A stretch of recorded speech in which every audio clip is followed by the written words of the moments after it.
Check 1, 2, check 1, 2.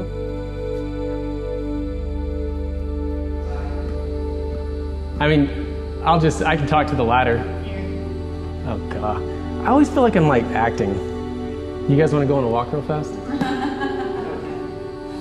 So this whole painting is basically just me making a mess and then trying to correct those messes by making more messes around it. So I'm going to start off and let everyone know that I am colorblind, so all of this is an experiment. I have no idea how much of this blue to add to this. I've always struggled with color as an artist. Pinks look gray, blues look purple, red and greens are difficult sometimes. And actually, this fear of color followed me into my adult years. I really became disillusioned with it, becoming a representational artist, and for a few years gave up art altogether. But I wasn't really done with art, because every time I'd see something that inspired me, I'd want to paint or I'd want to sculpt. And so that was always there. That itch was always there, and it was never going to go away. I realized that. And after some traumatic events in my life, I decided once and for all just to jump back in and do it differently this time, to experiment with colors and to not worry about getting it wrong, to make messes, make mistakes, and just have fun again with art. So on this piece behind me, I started off working on the background.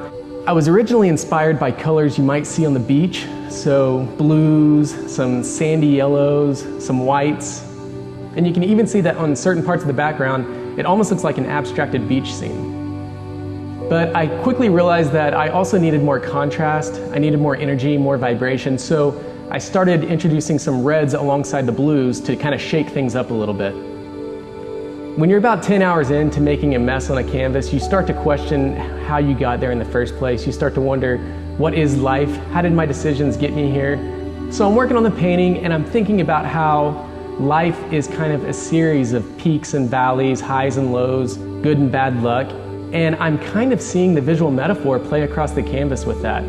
I mean, some of the paint is applied carefully with intention and focus, and I use tape to create those hard mechanical lines. And I feel like, at least for me, that represents the times in my life where I've tried to control things. I've tried to make decisions that I think will benefit me in the long run. And you know, you can start to convince yourself that you're in control of your life. And then suddenly here comes a splash of yellow paint that slaps across the canvas and drips down over your delicate line work. And you really have no control over it. I don't have control over it as the artist. I don't really control where those drips end up. And whether I like it or not, I have to deal with it. And to me, that's life. So I also knew that I wanted to have a central figure rising out of the chaos in the background. I was really just trying to capture something in the eyes. I was after a sense of determination and tenacity and purpose, all things that I think all of us would like to have more of in life. So I wanted the woman in the painting to be a representation of somebody that's been through it all, that has really lived life and experienced joy and despair, and is still able to come out of it all and face the world with almost a cool indifference. And I'm not talking about apathy, I'm talking about the will to keep moving forward no matter what. Now, just like in real life, our past sticks with us, and I like that in the painting, you can still see the underlayers, the background layers, the textures that were created by the paint splashing against the canvas, or the tape lines that I had before I even painted the figure in. And I like that I had to build over those textures, because that informs who that person was to a certain degree. It's almost like scars that she wears that kind of represent her past, but she's looking out towards her future. And of course, I wanted to create something that was bold and striking, that would stand out and kind of be a conversational piece. But I'd also like to think that this painting can be something where the buyer can take a few moments out of their day, look into the eyes of the figure and take a deep breath.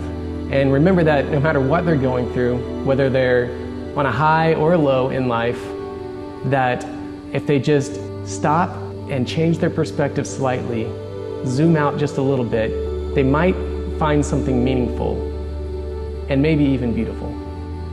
My name is Sean Aaron, and this is Stoic in Blue.